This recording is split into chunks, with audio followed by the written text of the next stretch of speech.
Сәлем баршаңызға. Бұл пипай тортын дайындаймыз. Ол үшін сары майымызды шоколадымызды ерітіп, жұмыртқамызды секерімізді жақсылап миксермен шайқап, үстіне ерітілген шоколадымызды құйып, тағы да араластырамыз.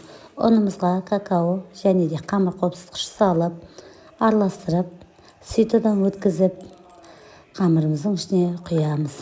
Қамырымыз осымен дайын. Дайын болған қамырды 4 бөлікке бөліп, 180 градуста қызып тұрған пеште 7-10 минут пісіреміз.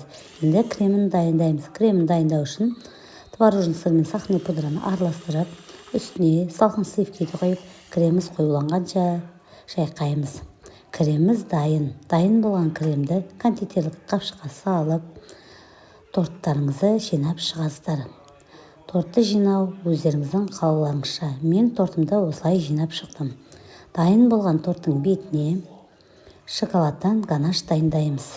Ганашын құйып, бетін торттың әсемдеп қалауларыңызша тоңазытқышқа торт дайын болғаннан кейін 2-3 сағатқа қойып қоясыздар. Кремі сіңгенше.